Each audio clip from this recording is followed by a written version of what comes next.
Welcome, everyone, to the L7C podcast. Today, we have a very serious episode for you all today with the recent events that have happened at the Supreme Court. We're going to be talking about Roe v. Wade being overturned, our reactions, our responses, go over how this came to be and what this means going for the future. So first off, we have our, I guess you could say, like, mental health expert now, leader of this one, Dr. Kassie Lowery. How are you doing today, ma'am? I am doing just peachy, but slightly less peachy than before. That is sad and understandable. We have our pop culture expert, Miss Chelsea Heppert. How are you doing today, ma'am? Overall good, but overall not good too at the same time. So we're here. That's sad. Yeah. We have our My Hero enthusiast, Andrea Alaniz. How are you doing today? I'm kind of echoing Kassie and Chelsea's sentiments of like, I'm here, we're existing, pushing through, but is it really all that great since everything happened? Not so much. So glad we're doing this podcast. I'll say that. Yeah. And then we have two new people on the L7C podcast, courtesy of Dr. Kassie Lowery. We have Danielle Hernandez. First of all, Danielle, are you a doctor or no? Because I want to make sure I give you the respect you deserve. Oh, thank you. I am. All right. So Dr. Danielle Hernandez, how are you doing today, ma'am? Same as everybody else, it seems.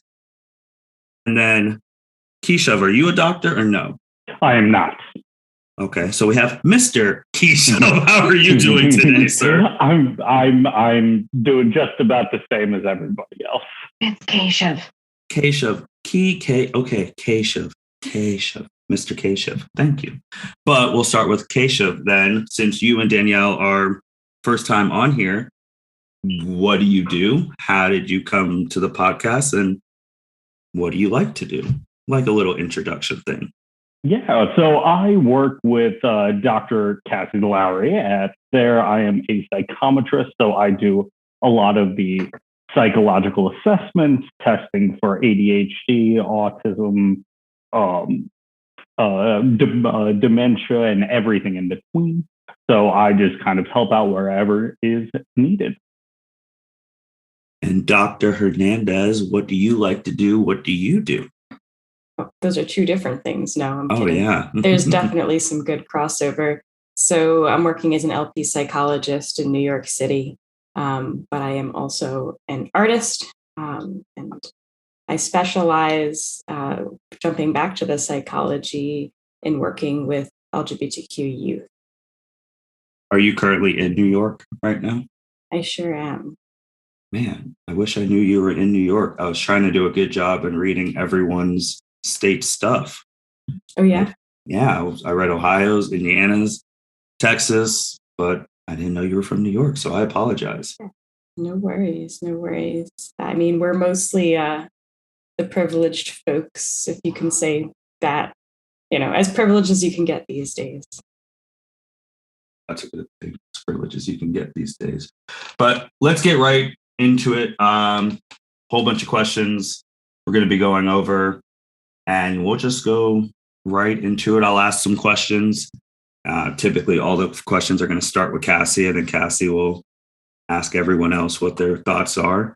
So I'll just be in the background, popping in every now and again with a couple of different questions, oppositions, questions to people's opinions. So if I sound like I'm taking one side, I am not. I'm just throwing the other side's questions out there. So Kassie, are you ready? All right. So very, first little baby pitch. What is Roe v. Wade? So Roe v. Wade is obviously a very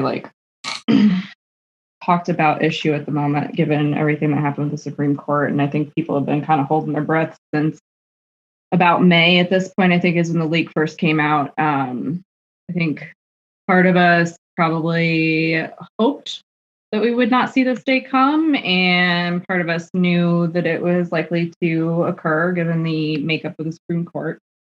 But really, it was the law that was put in place a long time ago, not really long, ago, 49 years ago, that was meant to ensure the bodily autonomy of women when it comes to abortions, because obviously our reproductive systems work much different than males.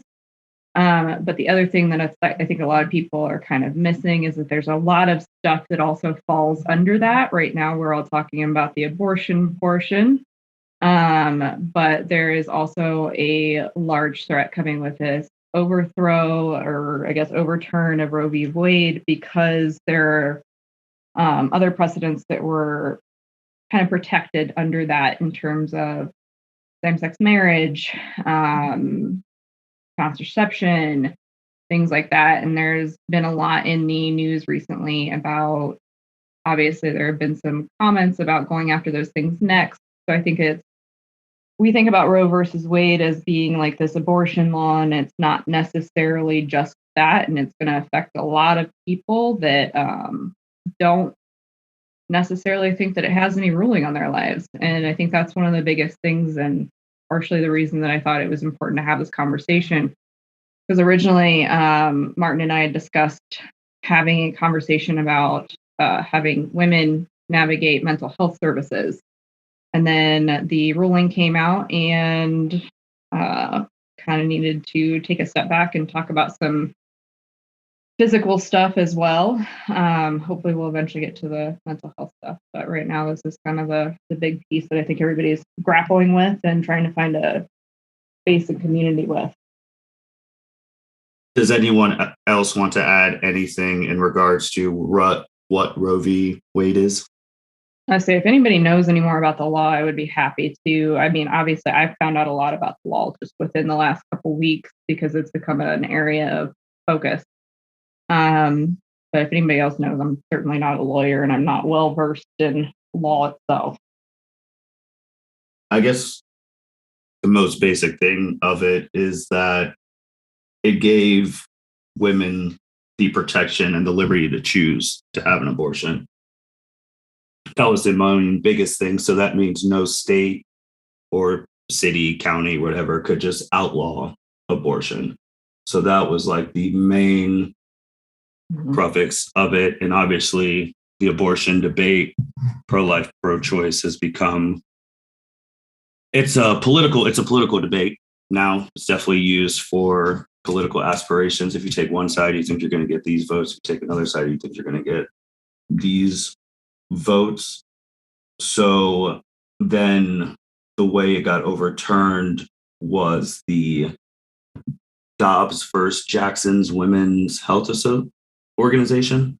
That was in 2002, where fast forward now, the Supreme Court said because of that case, there is nowhere in the Constitution, which was written, again, a very, very long time ago, that abortion is protected in the Constitution. Hence, we overturn stuff. But I do want to throw just a general question at everyone. So when you fast forward, it was May 2nd, 2022, where on Twitter, it was leaked that the Supreme Court was going to change it. So a month before it actually happened. What did everyone think when you first saw that leak? I know for me, I wasn't necessarily surprised just because of all of former President Trump's groundwork that he did with changing the Supreme Court. I was not surprised. I was just disappointed. And then I actually had an upcoming OBGYN appointment. So I opened that door with my gynecologist about tubal ligation and making my choice of permanently never being able to have kids, because it's never been something that I've wanted. And I know I've touched about this in other podcasts too, but just going that route rather than continuing with my IUD. And fortunately, my doctor, he is very, very pro patient and whatever the patient wants and needs. And as someone who advocated just, this is a one-time conversation. I don't need anything else from you. I just needed to hear those words. And you tell me when you want to do this. And he made it a very clear point that no matter what came about with the decision, that he would do everything in his power to protect me as a patient first. So that was one of the first steps that I did after hearing or reading the Twitter report and reading the actual draft. Floor is open. Mm-hmm. I don't want to say that I was shocked because I come from a very red state. I'm from Texas. I was living in Ohio up until about 8 months ago. Mm-hmm. So, and Ohio was the one passing the heartbeat bill. I think they were the first ones to do that, or one of the first ones. So I wasn't surprised. I was just, as a criminal justice student, I had a hard time wrapping my head around how they would actually overturn it, since Roe v. Wade has set precedent. For several years, the ruling came out in, I believe it was January of 1972. And a lot of Roe v. Wade is predicated on a right to privacy. So as much as we talk about the abortion portion of it and that impact, people seem to forget the underlying protection Roe v. Wade provide to all Americans to enhancing their right to privacy.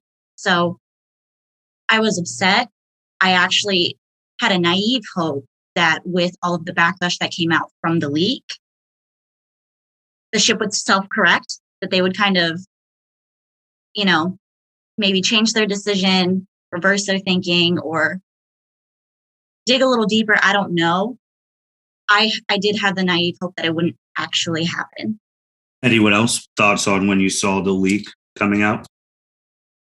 I was kind of in the same boat as you, Andrea, where, I had a feeling that it was coming and eye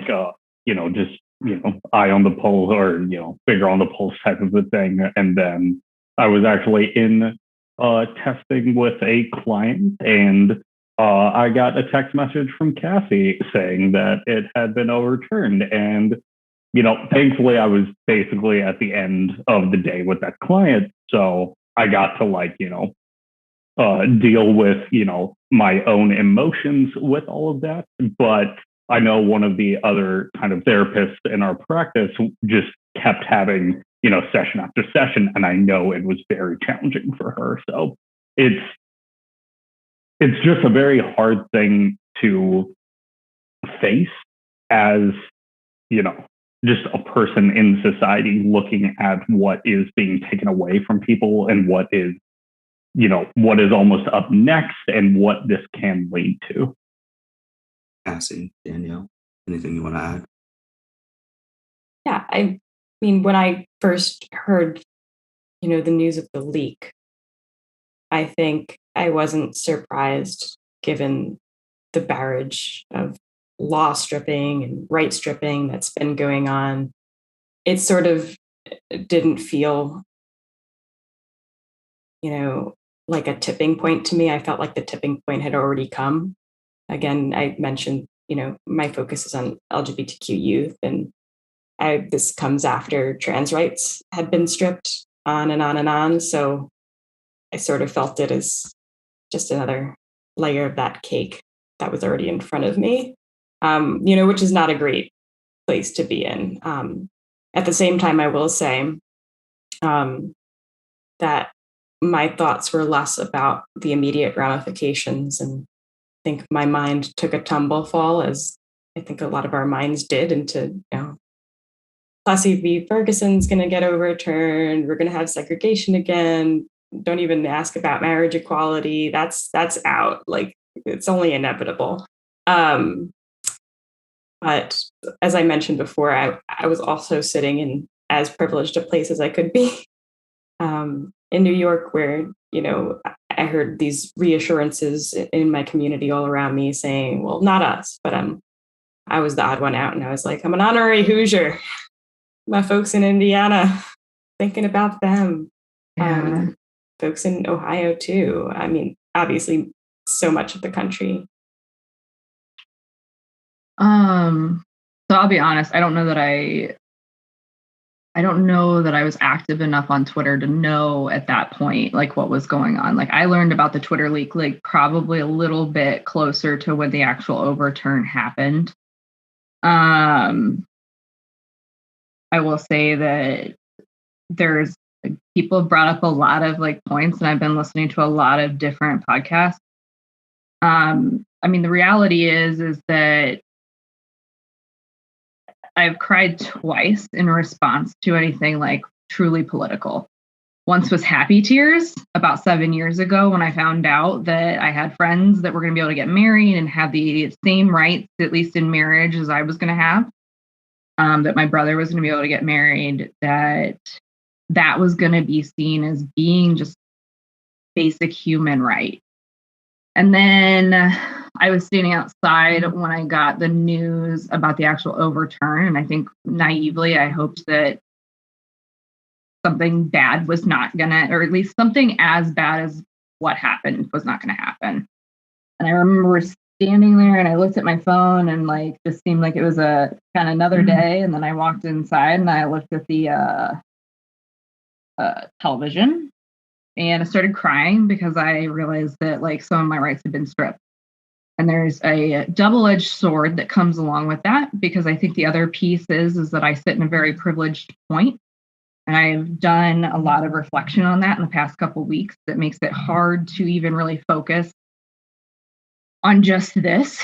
Because the reality is I have a lot of privileges that other people are not afforded.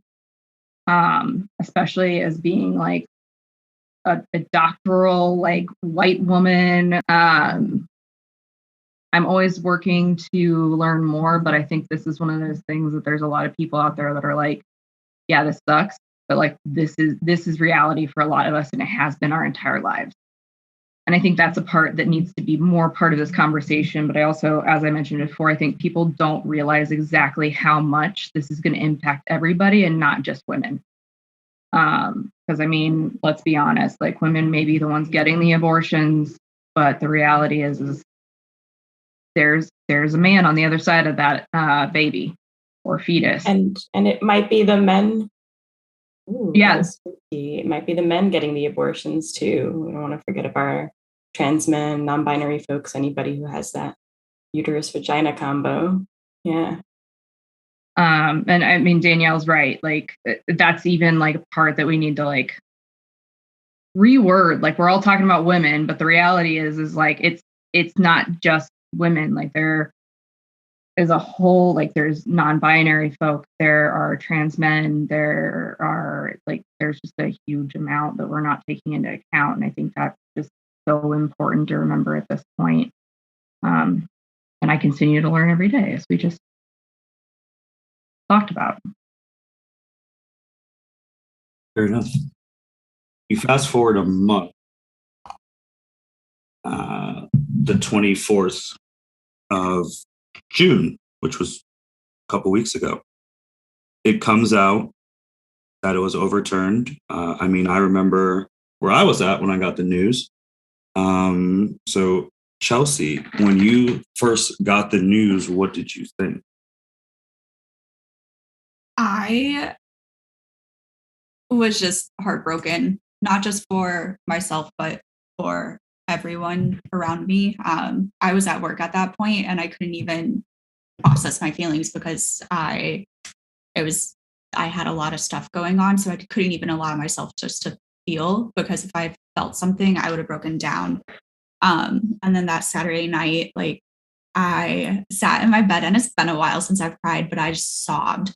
And I still am having a hard time just processing it all. Like it's mind blowing, because it's not just about women, as we touched on, but it's also about everyone as a whole. And then there's also so many other cases that have the potential of being overturned and setting us back as a nation and stripping away so many more rights that people don't even have, that had some semblance of protection, but now it's all gone, type of a deal. So yeah. On a lighter note, I was in the bathroom when it happened. So just throwing some little humor in this somber one. But no, seriously, I was in the bathroom, and then like I yell like, holy shit. And then Courtney thinks that like I tripped in the bathroom, like I was an old man. And I was telling her how I got overturned, and I just sat in the bathroom for a little bit, just sitting there like, man, this is not going to be well. And for me personally, I think the timing, well, I don't think it should have happened at all, but I think the timing was horrendous because the day before the Supreme Court ruled that the Second Amendment is right up there with freedom of speech and religion. So like the day before you said guns, like right to bear arms, right up there. But then the right to an abortion, we'll pass you to the side. So I do think that timing it added a little bad icing on the cake. Kassie, where were you at when you found out? I was standing outside with Walter. And I think Walter's my dog. Yeah, he's my 7-month-old like case golden retriever. But like I said, I was standing outside and really your little news things pop up on your phone, and like I saw it and I was like, no, that's right. And I think I walked in after a couple minutes, and my lovely father, who is a little Democratic blue dot in the state that we live in, had the news on. And I sat there and I listened for a second, and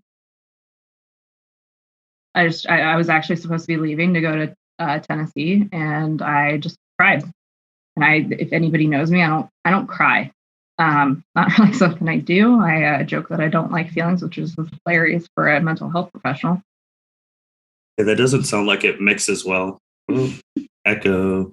I was going to say, it doesn't sound like it mixes well for someone who works mental health and doesn't like Yeah, feelings. I mean, I had a privilege in the fact that I literally was on my way to go on vacation and decompress, and I was supposed to be getting away from stress. And I think about 15 minutes after I saw the leak, I got to drive through Kentucky, where my rights had already been technically stripped because they had a trigger law in place.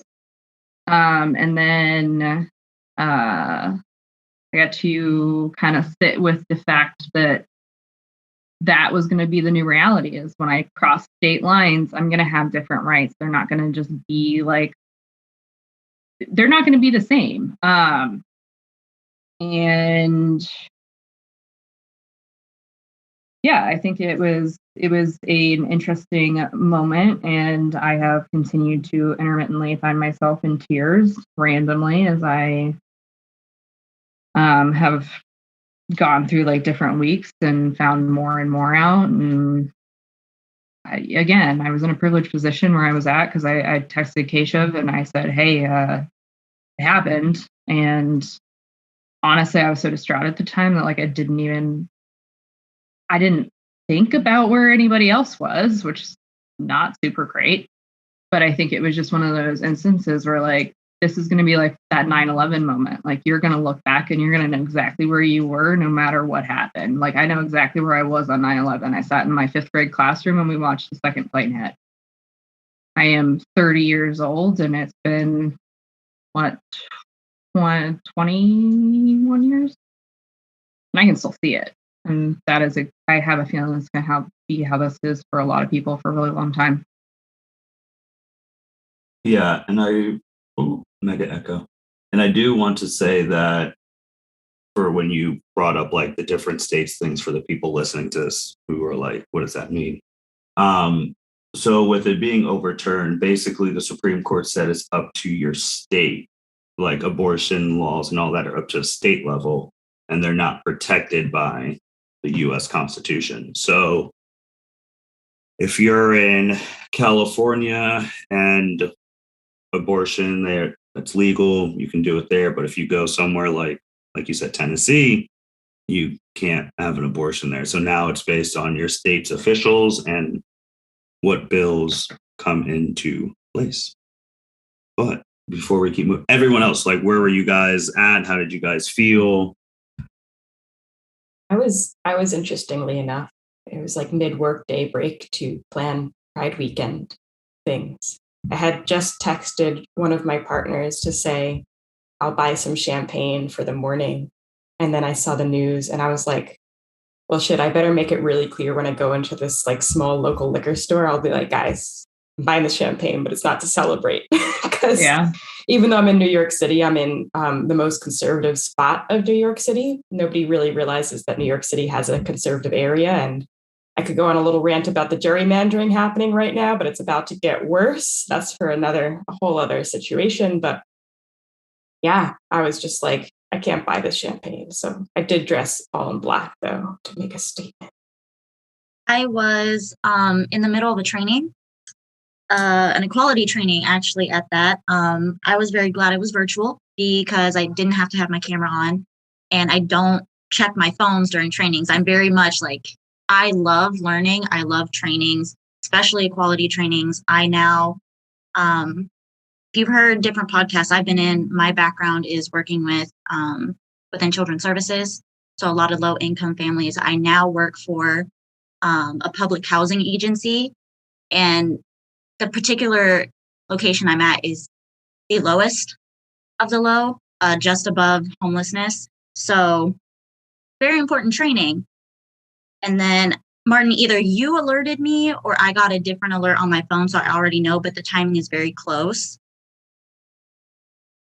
It all hit me, but I couldn't let it. It was like sporadic through the whole day. There was some other stuff going on that we were talking about, and I was on the verge of tears several times during the training.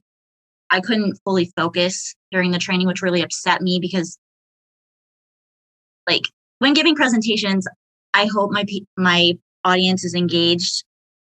So being on the opposite end, I want to be engaged for presenters and like absorb all that information. So I felt guilty for not being fully present and mindful of every single thing they were throwing at us, because it was a really informational and good training. And then I made the mistake of sharing this with one of my coworkers, the news, and he was completely oblivious. Like, what does that mean?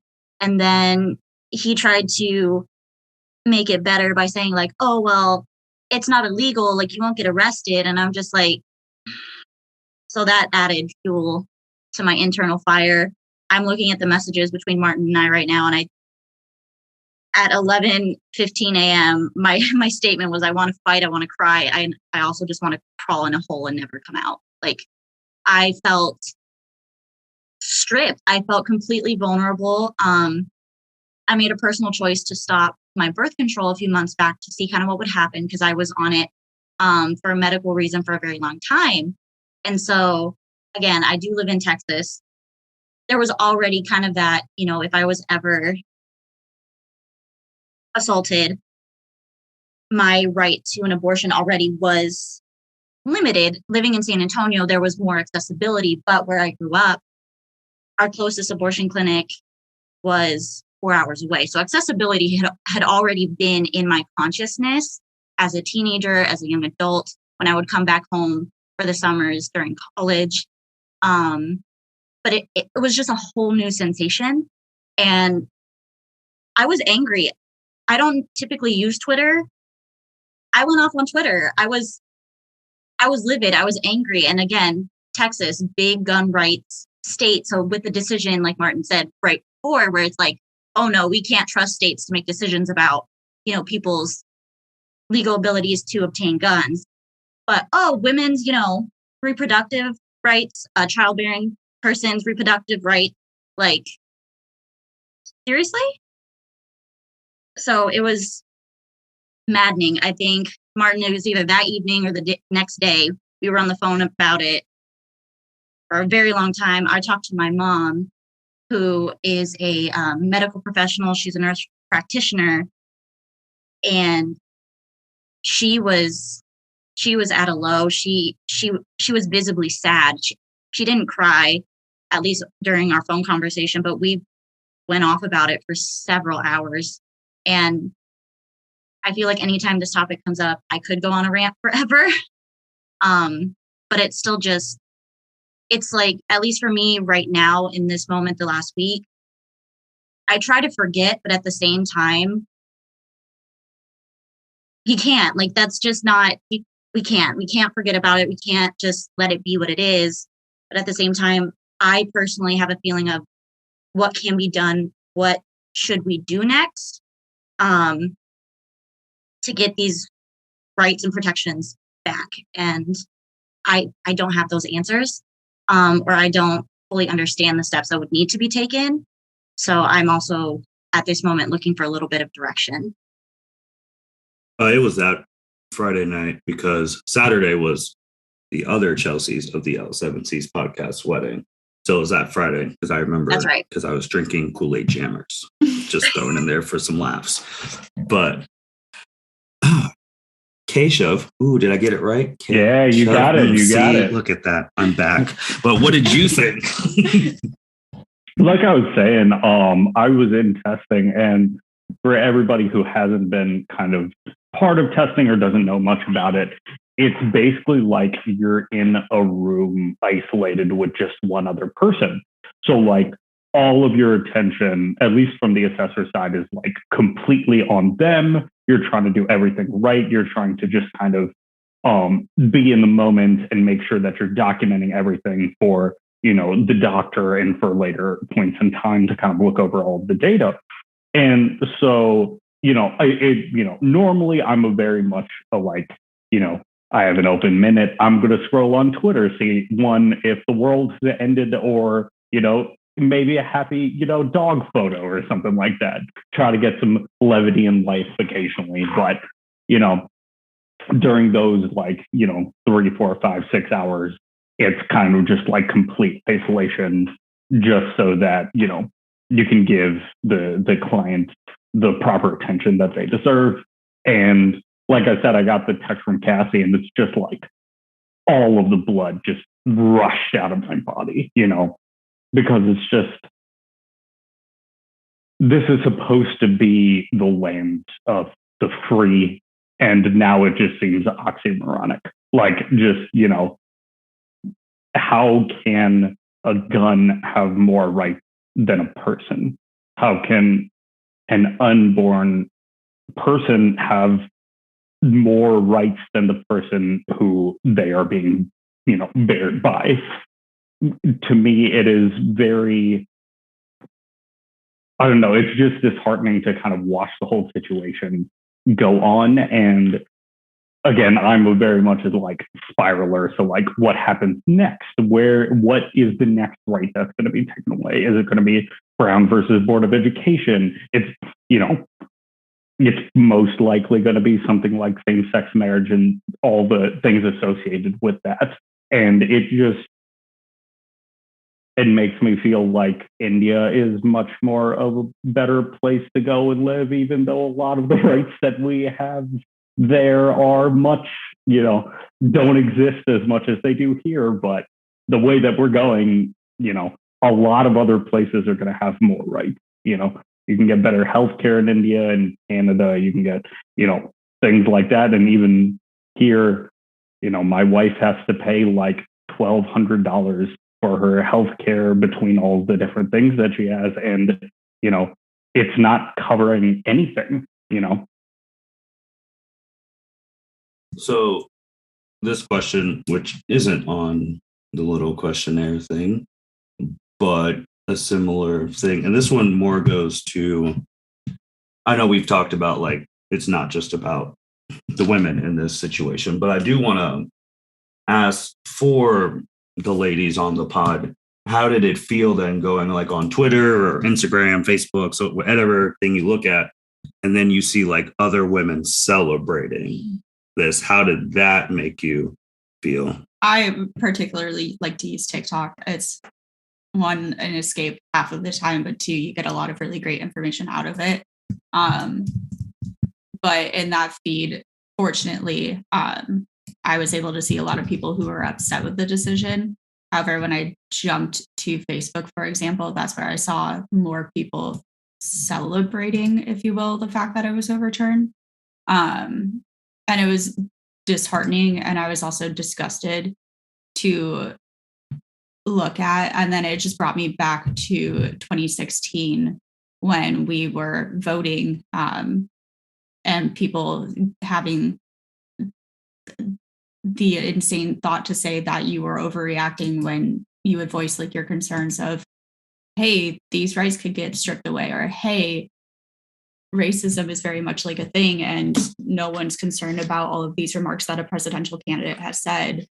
And then fast forward through 2020 to now, it's disheartening to see that these people are still living in the fact that they can celebrate this and that they're okay with what is happening with our country, but everyone else is just falling apart around them. Anyone else like to add on to that?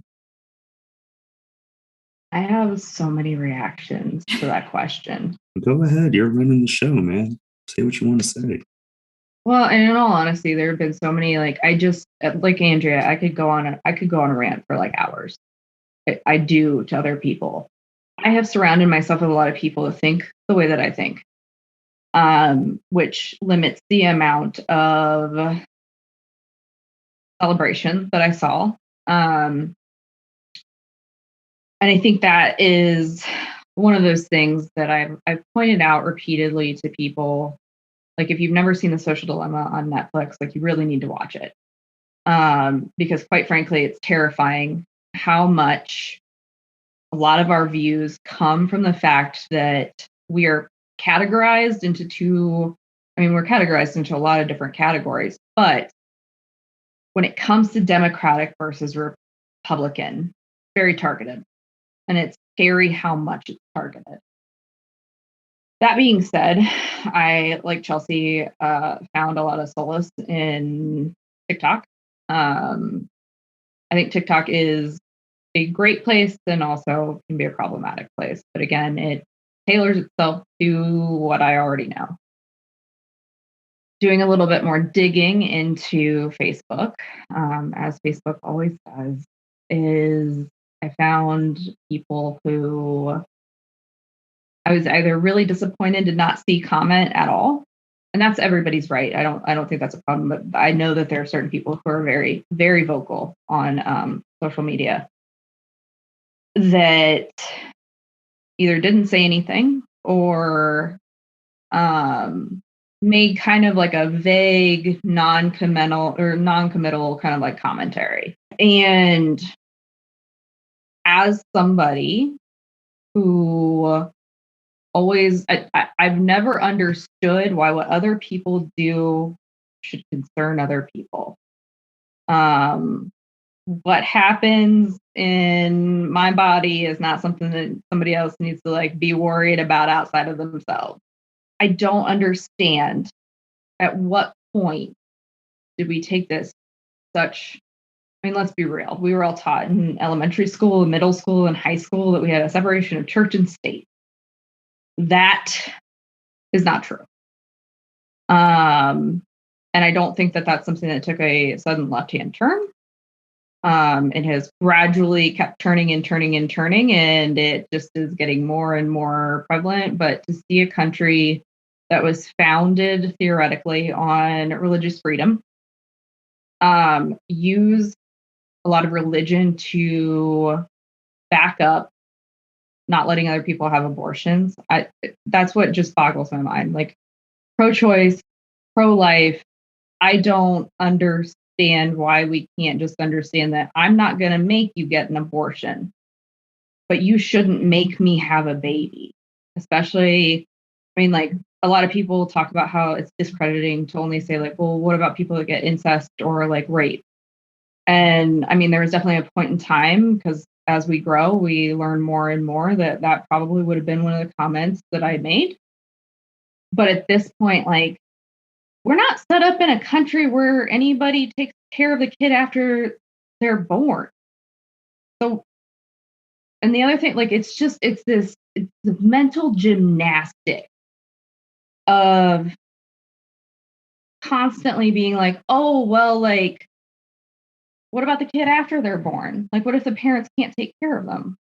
Well, there's welfare, but then you're going to get looked at like you're a horrible person if you walk into a grocery store and you happen to be on food stamps. What if you didn't know you were pregnant for the first couple months, and let's say that you're like 20 and it's normal to like 21, like go out and drink or smoke or do whatever, like things that you would never have planned if you were planning on having a child. And now not only are you required to have a child that is not going to be their healthiest self, but you've also just condemned that child to a lifetime of potentially having a lot of struggles that shouldn't happen. It's one of those things. And I mean, again, I can go on like a spiral, obviously, but it just doesn't make sense to me. Like why should I care who you're marrying? Like, pay your taxes, do the stuff you're supposed to do, be a good person, don't kill people. Like, these seem pretty like baseline. Like, let people marry who they want to marry. Let loving couples who are same sex adopt babies that are in this foster care system that you're already complaining about paying for. Like, just let people have families. Let them live their lives. So I'm gonna let Danielle jump in on this because I saw that she's moving like she has something to say. My brain was taking all sorts of directions as you were talking. One of them was about adoption, but that's a whole. If you decide to do an adoption podcast, get me on that. But I'll reduce my drive to talk about that, and instead I'll kind of circle back to the original question. Just, what was it like seeing, especially like women celebrating? And I can say there was plenty of that in my neck of the woods, oddly enough. But right, again, I think different parts of me and different identities that I hold were all seeming to react in different ways to other people's happiness. I think the queer woman side of me who has an extremely low risk of pregnancy was mostly just frustrated of, you have no idea what your single issue voting, not that we vote in the Supreme Court, but we vote in the people who appoint folks to the Supreme Court. You have no idea what the ramifications are of that because you're so tunnel vision focused on abortion, right? So but again, low risk of pregnancy for myself. So I think I was able to feel maybe less grief than some of my, at least one of my partners in particular, felt a lot of grief around it. And, just a lot of tears around seeing the celebration. But another feeling, which classic psychologist, right? Anger is a feeling that I've been, growing into and working on allowing myself to feel. And the anger really came up, I think, because I started thinking also just as a Puerto Rican woman about the history of Puerto Ricans and how this is very similar to the forced pregnancy and the forced sterilization that was happening in Puerto Rico, which, if you all want, La Operación is a really good documentary if you want to learn a little bit more about that, anybody listening who's a documentary fan. But so there was just this anger about that because it's sort of like, for Puerto Ricans, it's sort of not the first hit, it's not even the second hit. It's probably, one of many hits. And so that was just kind of just pure lividness. So there we go. I had anger, frustration. And then I was also kind of just trying to hold the sadness and grief of a partner. And that's where I was at. My algorithms for TikTok, not TikTok, Instagram, because I don't have a TikTok. I see all of the reels from TikTok on Instagram, on the Instagram reels.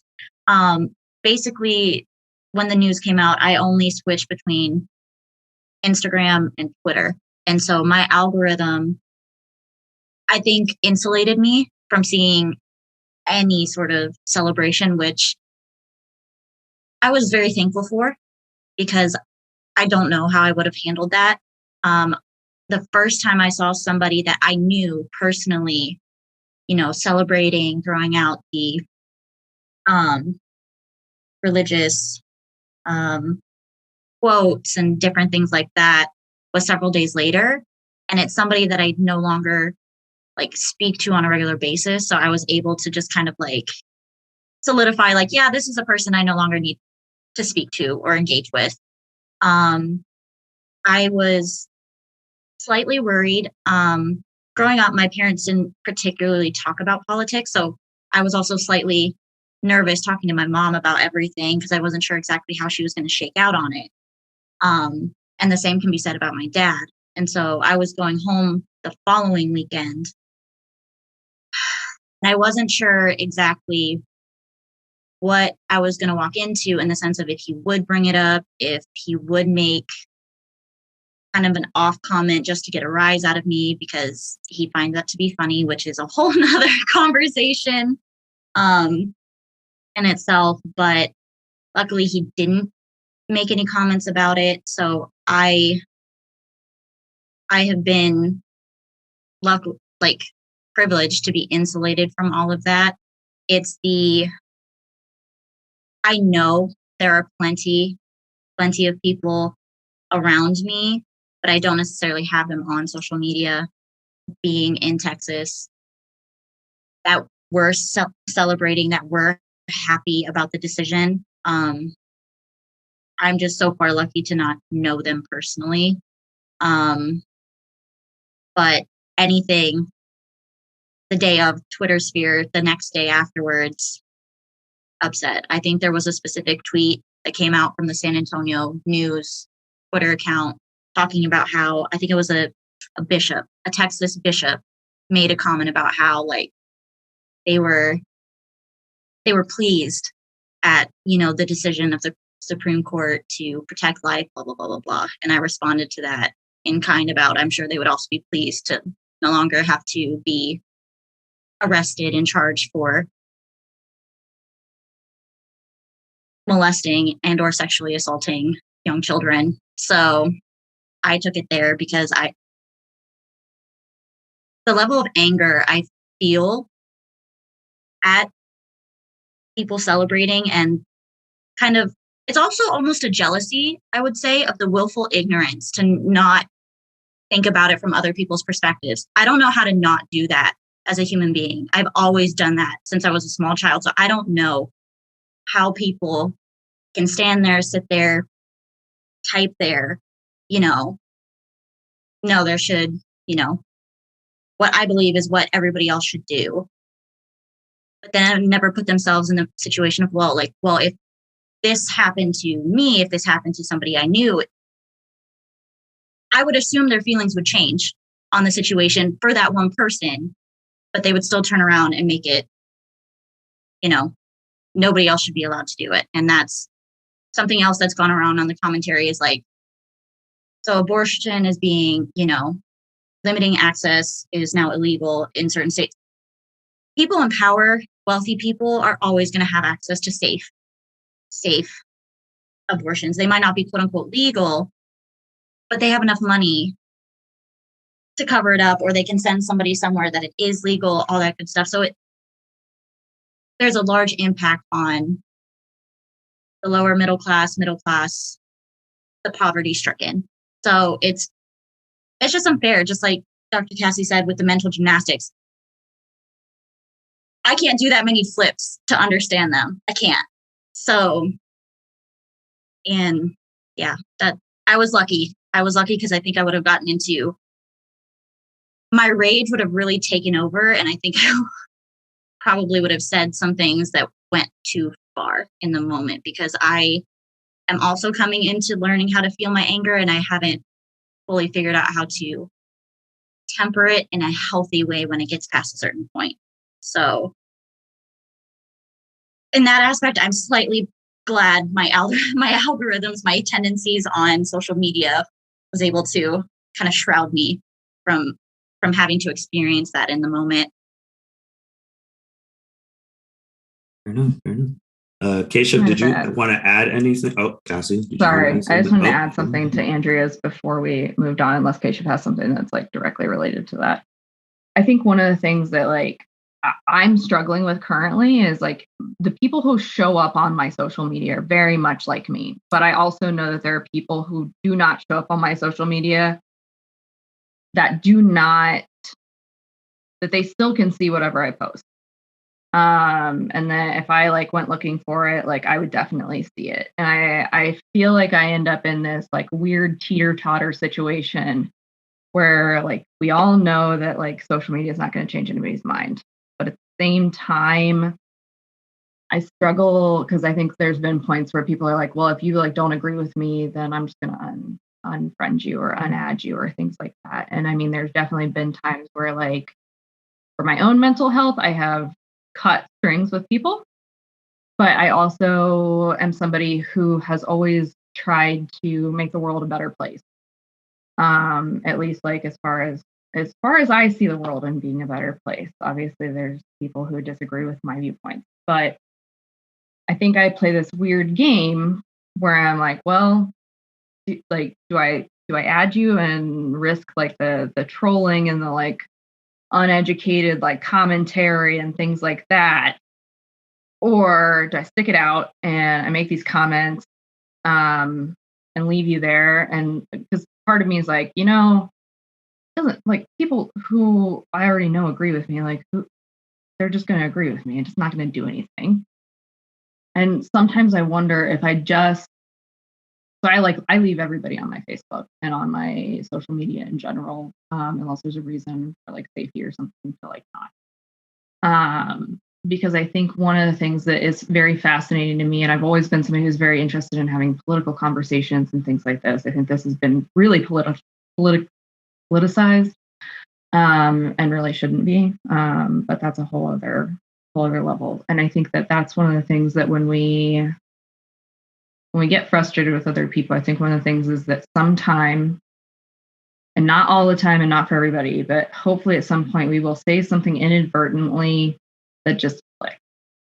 Like there have been times where I've had those conversations and I'm very much I'm about like, I don't have a lot of conversations about like military things because it's not my area. But I've had lots of really good conversations with people who have very different views. And I think that's one of those things where we need to remember that like people can be frustrating, especially if they don't see things the way that we do. But there's also there's a little bit of civic action in trying to have those conversations anyway. And that just what you were talking about, Andrea, just made me think of that. So I just want to add that before we move on, but I will get. Yeah, I think I don't know, the thought that kind of went off in my head when Andrew was speaking was like, we all are obviously of like minds when it comes to political, beliefs and, Roe v. Wade and things like that. But, the opposite is also true where like the more conservative side also has their same echo chamber where, they get to just keep going down that road and just maybe even more staunchly on their side. And I'm very much a person who like looks at Twitter and Facebook and likes things and retweets things, but I don't feel like I personally like have the right words to say to tweet, and that's just me personally. But I will see all of these comments and I don't feel as I don't know, as eloquent or as like capable to not just change someone's mind, but just say anything of value that isn't just me screaming onto my keyboard type of a thing. So like my reaction a lot of the times is just to like read it just so I am aware of what their thoughts are and to make sure that I am not fully stuck in my own echo chamber, because it's very easy to get into that mindset. But I feel like a lot of the discourse that's going on the other sides, or at least in the very small slice of people in my, mutual friends or whatever on Facebook and Twitter and all, are very much just kind of saying like, oh, this is a good thing, but not actually saying why, or like, oh, this is, part of my religious beliefs, but not actually like understanding what that means. And like another point that I very much agreed with, I think it was Kassie who said it, was this country has never really been about religious freedom. I was born Hindu, so a lot, and I am in a very Christian city, especially growing up. And, it was, I got a lot of kind of naive questions about it. Obviously, when I was a kid, but then also when I was 18 and 22 and 25, like the same questions by the same people just kept coming up, and, getting different religions mixed up, not understanding what freedom is or why something happens. And I feel like all of these wires start to get so crossed in people's minds that they start to argue things that they're not, that aren't actually part of the point, if that makes sense.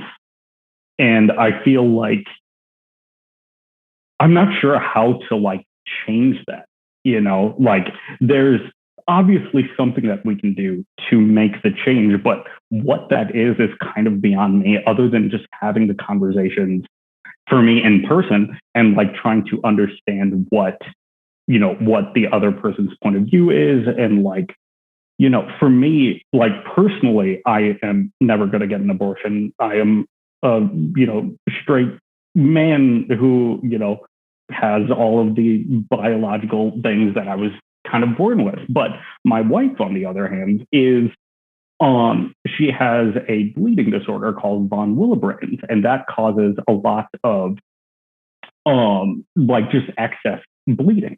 And my, low key, not low key worry is that, something happens, she gets pregnant, and, I think that if that happens, there's a large chance that she will not make it through the pregnancy. So my first thought is, if anything goes wrong, like me and her need to sit down and seriously talk about getting that abortion. And now I feel like, there's such a fear around that idea now.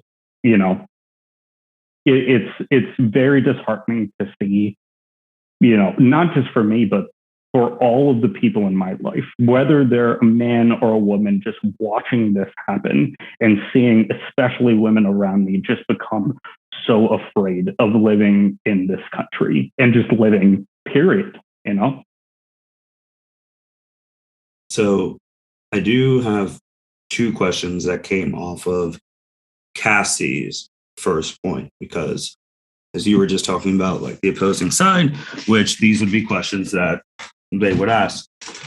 So Kassie, you said something about like not worrying, like other people worrying about what people are doing with their bodies. Obviously, these past 2 years, that debate has been heavy in a different subject in regards to the mask mandates. That was the primary thing that a lot of people said, like, why should I be forced to wear a mask if it's my body? And literally the quotes were, my body, my choice. So, and then now we're fast forwarding, and some of those same people have the same things about abortion, like my body, my choice. But some of them have flipped, is like, oh, this is a good thing. So it's like flippity flop flop. So when you hear people saying that now, like comparing it to the COVID mask thing, what do you guys think? And this is just open for anyone to hop in. I think that I probably at least mildly can speak for the majority of us, if not all of us. My body, my choice have two very different meanings in these situations and across many other situations. What happens inside of my uterus has no bearing on somebody else. And I know that there are many people that can argue that many different ways and all of that. And I think at least we've all at least came into contact with one of the people that seemed like, oh, well, my body, my choice, like when it's abortion, but not when it's mask. The difference between the mask mandate and this conversation about reproductive rights is that my uterus, that a trans man's uterus, another woman's uterus, a non-binary person's uterus, they don't affect anybody. A mask and not wearing it, which is the reason that it has taken us so long to get out of COVID, if we can even say that. Like the reality is I don't think we're ever going to be out of COVID. There are differences, and we miss a lot of very like particular words. Words matter. And I think it's really important that people recognize that words matter and meanings matter and things like that. They matter. The reality is that, again, like it comes down to mental gymnastics. And, I think that's one of the things that throws me for a loop is that, and I think it gets a lot of us into trouble, is often the people who question things and wonder if they have a place to say something are the people who should be saying something. And the people who are adamant about knowing everything probably should be. And I mean, that comes directly from like a really good counseling professor that I had. Being unsure about things means that you're thinking about them. Being sure about them means that you're probably not looking at all sides of the aspect. But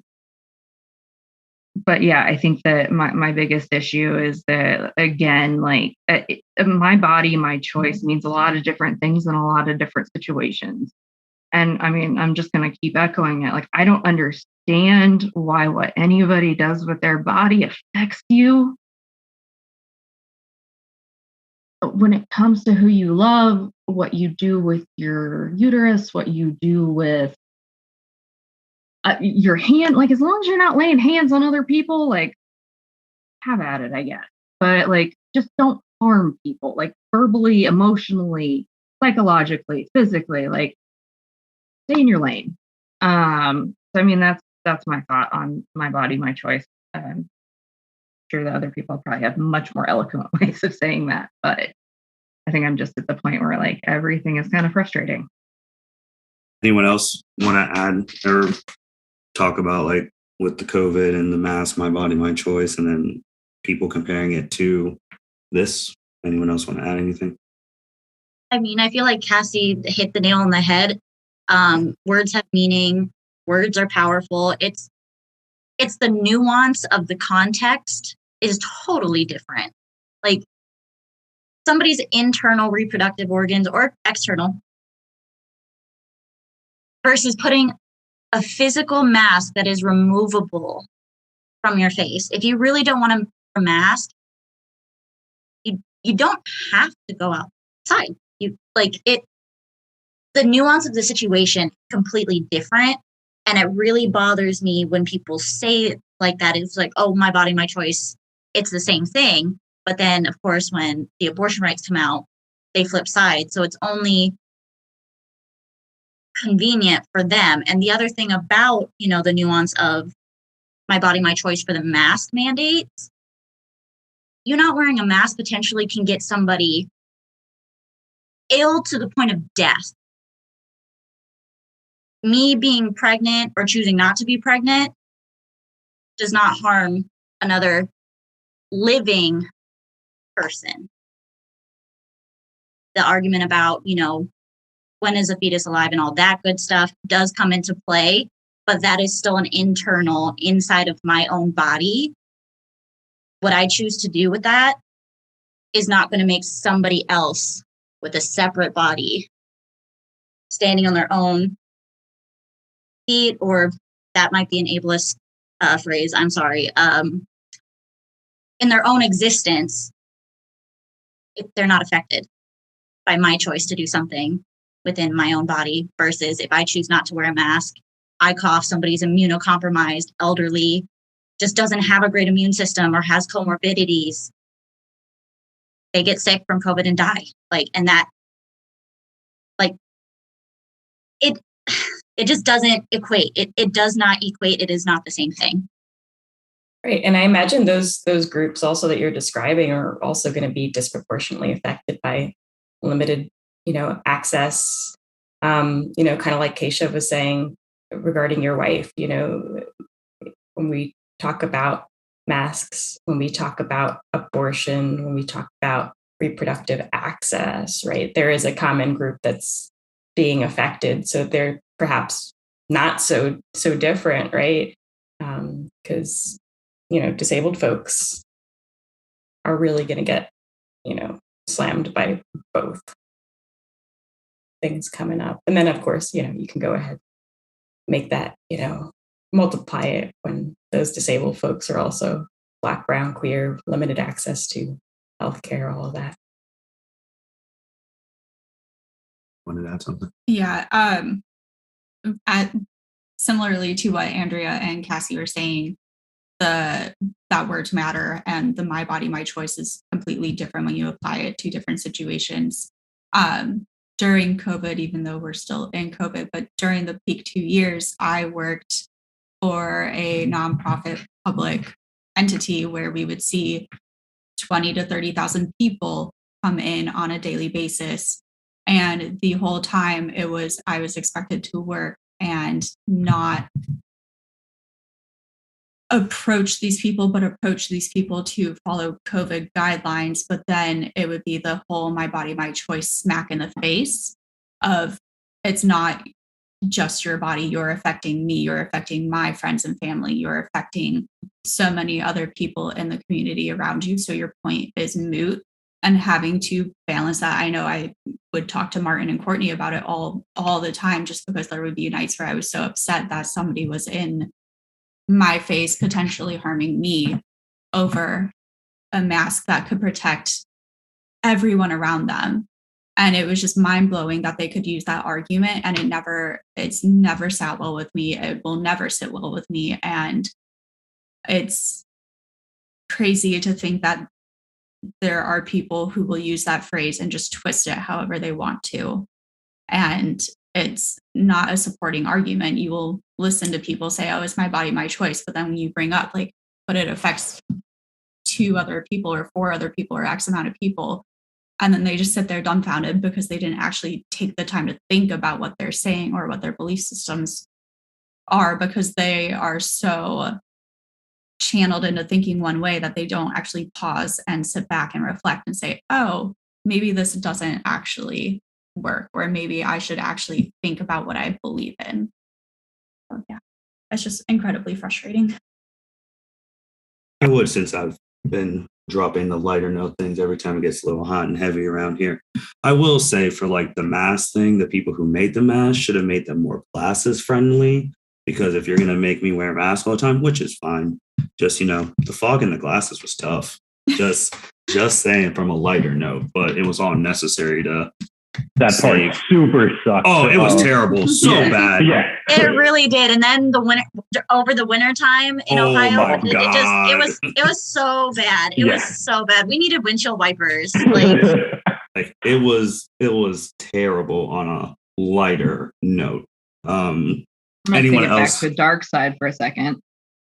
Oh. Sorry, Martin. I know. Okay.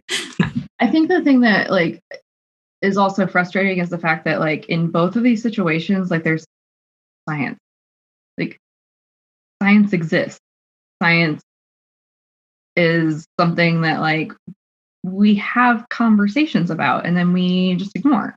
I mean, there are times where I'm I don't know why I went to school for 5,000 years to be really specialized in this one thing. And I mean, to be fair, mine's not the most applicable in the world, but most people will say that pro-choice people are saying let me make my decision with my doctor. The masks were said the people who do the research said wear masks. It'll mitigate it. It's also the fact that we just ignore it. We just ignore these things that we are hey, go out and take the GRE, take the med entrance or the medical school entrance exams, take a medical licensing exam. But as soon as you tell me to put something on my face, nah, I'm good. It just doesn't it doesn't make sense. And I think that's where I get really stuck a lot of the times is we just we have this lovely thing of science. And then when we don't agree with the science, we go, whoop, bye science. See you when you're convenient. Because I don't think any of us love wearing masks. I wore masks because my grandfather was literally diagnosed with cancer a week after COVID hit hard. And I didn't see anybody the entire time that I was at home where my parents were taking care of my grandfather. My mom and my brother both work in healthcare. And like everybody like showered and stripped down before like entering the house to make sure that we like made sure like wearing a mask is such a like low hanging thing. And like I think a lot of people who were afforded like either getting minimally like sick because they just happened to like get the lesser strand, I guess. It's again, like I get so stuck on the fact that like we have solid facts to back up the things that we keep saying are like liberal snowflake things. And it's not like we don't want to like, I don't want to wear a mask any more than any of you do. I don't wear my glasses because I don't want them to fog up, which is probably not great. But I mean, I have that ability because I don't need them to actually like see all that well. But it's the blatant disregard for like the hard sciences that we make everybody jump through lots and lots of student debt and lots of gray hair because most medical providers have gray hair by the time they get through medical school because it's stressful. Why do we have science if we're not going to listen to it? I think is my thing. And I mean, the same thing's true of abortion. Like, and I assume that at some point we'll have this conversation, but like there was a 10-year-old girl in Ohio that had to cross state line to get an abortion because if I remember correctly, she was raped by a family member. And she was 3 days outside of that 6-week heartbeat bill, which is also based on your last period, which is crap because that's not when you get pregnant. But again, we're ignoring science. We're just putting political things in place. And there is a 10-year-old girl that got told to, if my sources are correct, to see it as an opportunity. An opportunity for what? An opportunity to literally like never be able to have children because at 10, I don't know about the rest of you, but my body couldn't have sustained that. There are grown women who can't sustain pregnancy. Don't tell them it's an opportunity. It's literally not. It's the end of a lot of opportunities that maybe the kid that got raped at 10 could have cured cancer because that seems to be the popular argument for like not having abortions. And I recognize I sound very angry, but I work with children day in and day out. And a lot of my kids are at a much higher risk for being taken advantage of. And I'm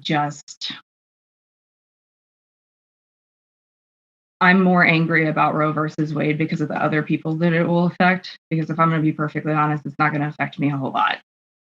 I'm angry and I am upset and I'm frustrated because the people that I dedicate my entire life to helping have a better chance at life are going to be the ones that suffer. And there is nothing more frustrating in my life than seeing my friends hurt who their rights are already being threatened. And if nothing else, I think that one of the biggest things to say at this point is that if you don't think that we're in trouble right now, you're very, very, very sorely mistaken. And I think that one of the things that Danielle had mentioned earlier is that this wasn't her tipping point. And that is a solid reflection of the fact that really crappy situations have been going on in this country for a lot longer. And it's really important for us and everybody else to recognize that, and that this isn't the first thing that's going wrong. This is an avalanche that has finally started to get the attention of other people. And the reality of this is that most awful historical things didn't happen in a day. And it's the ignoring every little thing along the way that's going to get us in trouble. So if you feel, because this is the first time in my life that I've ever felt like half the stuff that comes out of my mouth sounds like a conspiracy theory. At this point, the conspiracy theories sound like they're fact. And 10 years ago, I would have been like, oh my God, like, what is wrong with you? But now I'm like, there are people on TikTok telling you not to buy pregnancy tests with your credit card, not to look like you when you go in to buy a pregnancy test, to delete the apps that help you figure out if you can become pregnant. It's not about people choosing to have children. It's not about people choosing to have sex. That shouldn't be a question. People can do with their body what they want. And I apologize because we're in a soapbox. But the other portion of this is that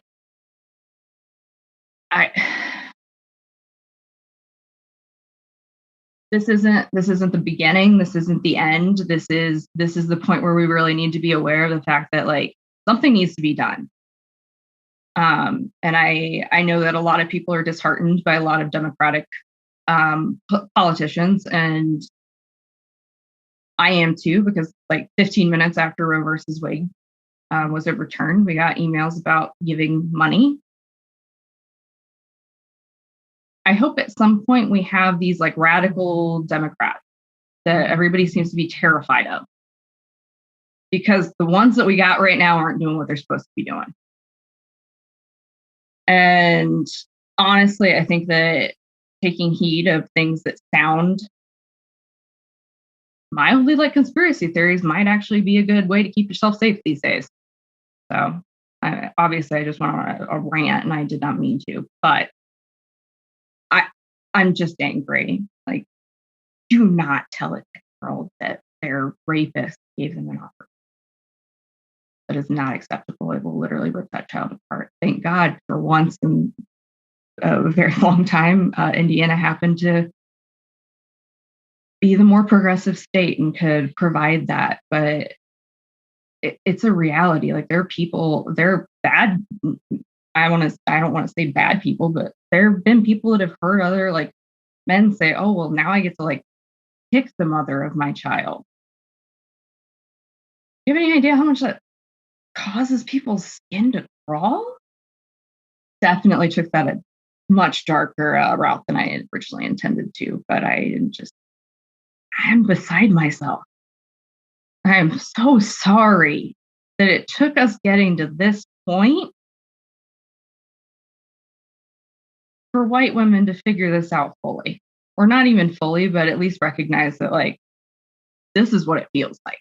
Things that I think a lot of us have that on. But I mean, the reality is like, once it happens to you, it puts it into a different perspective. And I wish that that's not what it took. But we need to do better.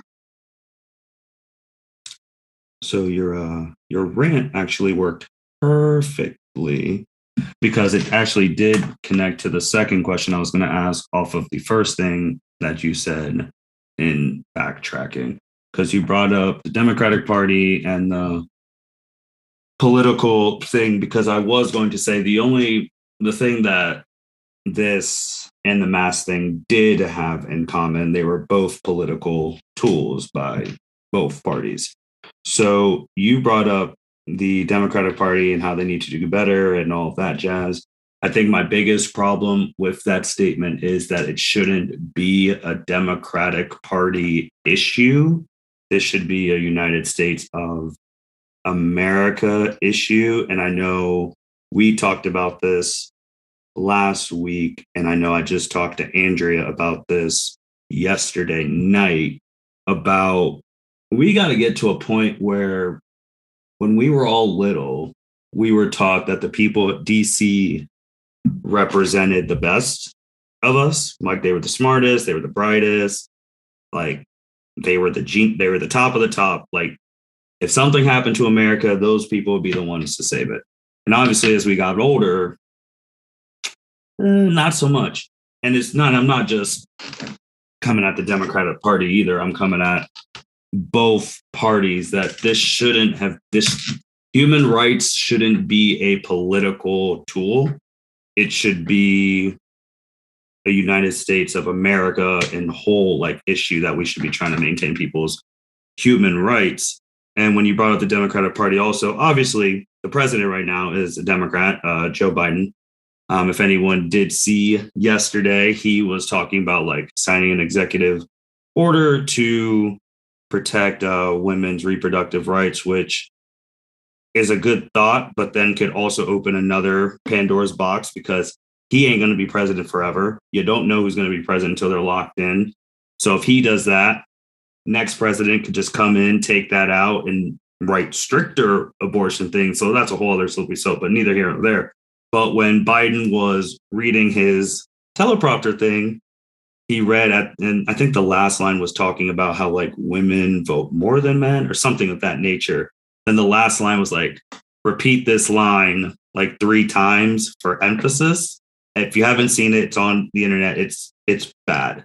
But that's just one of those things where you think he's doing the right thing, but then when he is an older dude, reading that last part of the teleprompter, you're just it's a political ploy, because obviously I think he wants to rerun, which he'd be 9 billion years old when he reruns. But we're at that point too where it shouldn't. I just don't like these type of things being political issues. They should just be people should not be political issues. We should be trying to help people.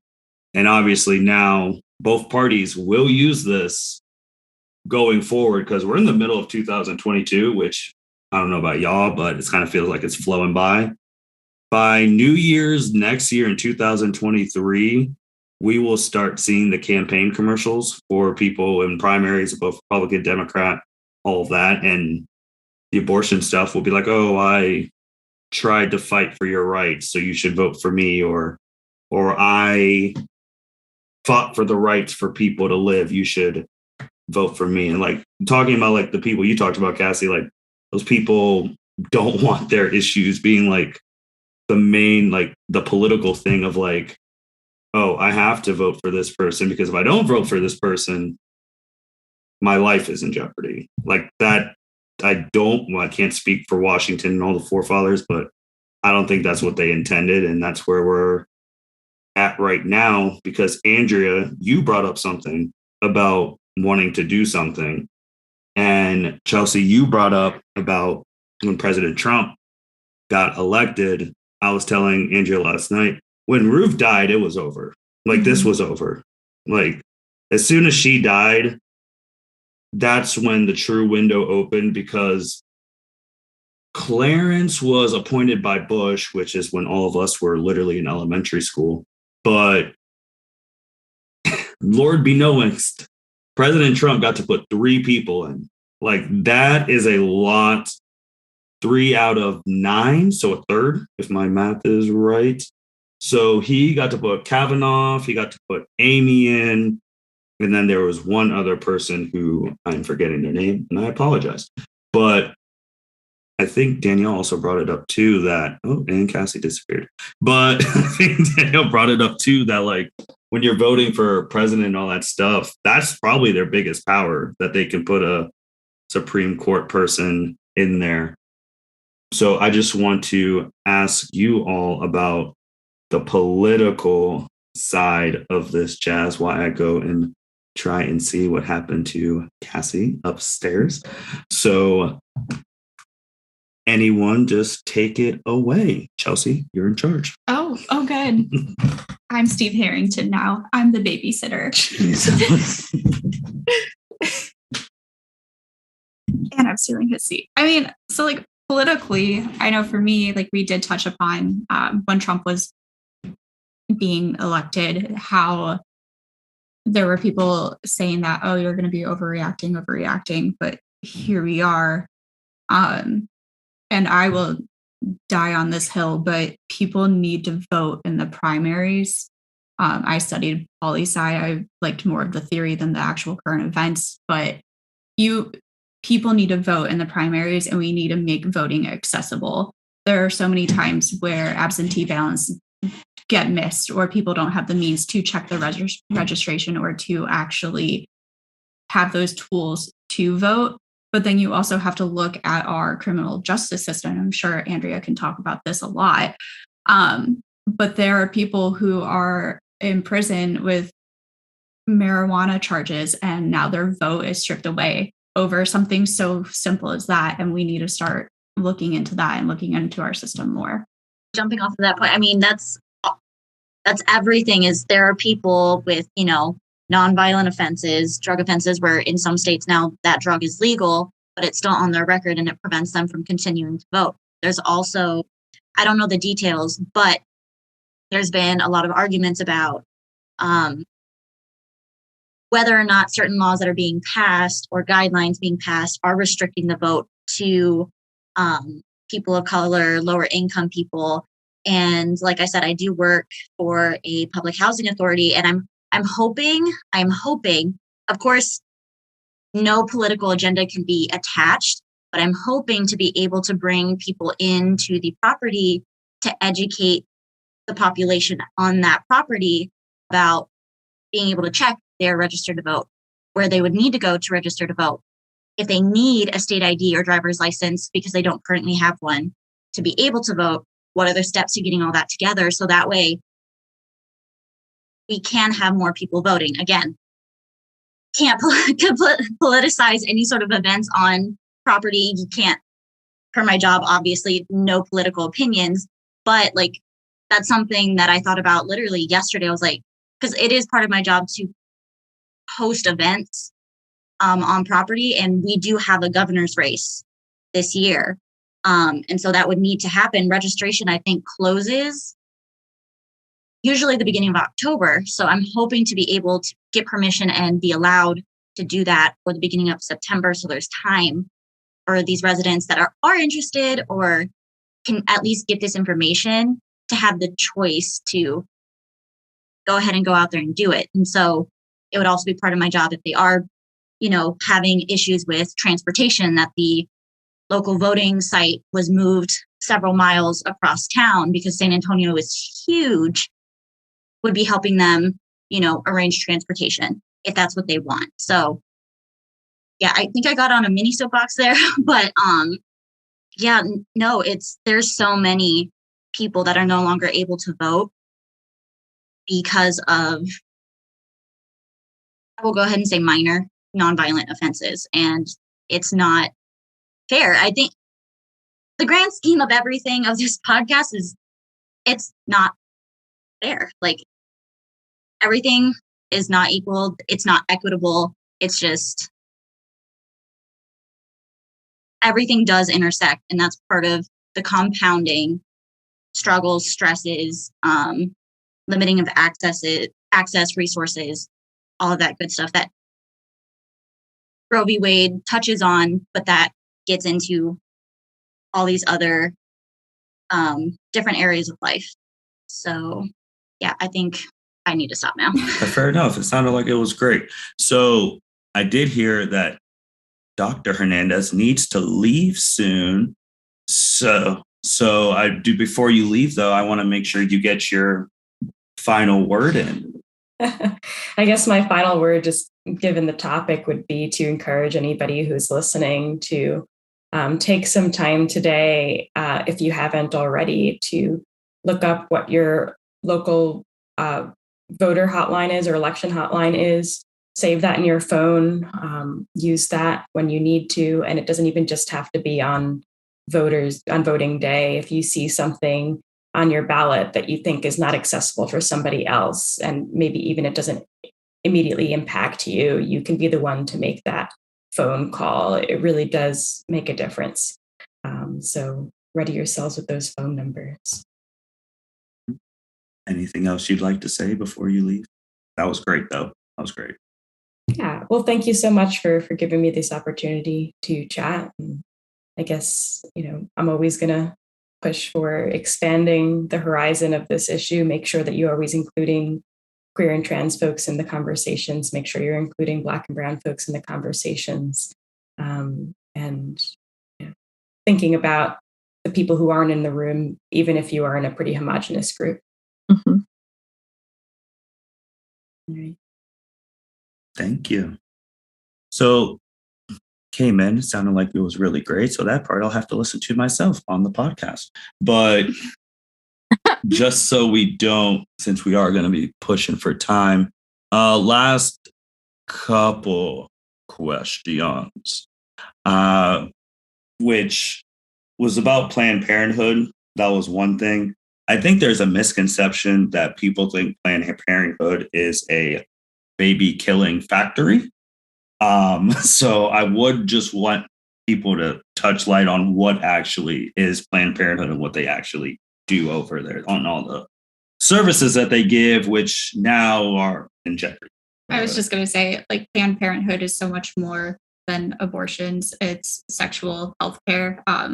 So you can get STI and STD checked. You can go there for your regular, like, pap smears and things like that. But it's not just for the average person. A lot of what they do does go back towards the, like, lower classes and those who may not have the financial means or the healthcare means to actually have access to that portion of their healthcare. And it's such a great resource for the community that it's not even a shame. It's just insane to think that that's all people associate Planned Parenthood with is abortions. And there has been so many incidents where people are on their way to that clinic and they are harassed and mistreated for getting health care. Like, at the end of the day, it's healthcare. And no matter which way you look at it, it is healthcare. And so on their way to visit their doctor, and it's, to Cassie's point, it's science. They are doctors. They are learned individuals who have spent their lives studying this and are there to provide that healthcare to these people. They are threatened. They are abused. They are religiously persecuted, and it's insane. And then there's also the extreme where there's these fake centers that exist maybe right down the road or wherever they may be. And these people will come up to you and try to act like they're going to help you get there and then take you to this other center and just hold you hostage and abuse you and misuse science and just traumatize a person even more for going to their health provider. It's insane. Anyone else want to add anything to that? I think Chelsea, again, I say hit the nail on the head a little too many times this podcast, but the only other thing that I could think of was, I mean, Martin, where we used to work was right down the street from, I don't know if it was a Planned Parenthood or another sort of like women's health. Okay, Planned Parenthood. The amount of times I would drive past there, we had to use our own vehicles. The amount of times I would pass by there and there was a protest going on, and, you know, the graphic photos on posters and things like that. And this goes into the whole like anger, rage thing. I wanted to yell at them. I wanted to go up and like confront them, but I'm wearing my little, you know, work badge. I'm on my work time. And it's like, but the other thing is a lot of people, and I think the LGBTQ plus community in particular have kind of voiced a sense of comfortability with going to Planned Parenthood because they are more open and more willing to learn. And so a lot of LGBTQ plus people do go there for, particularly from what I understand, is like cancer screenings.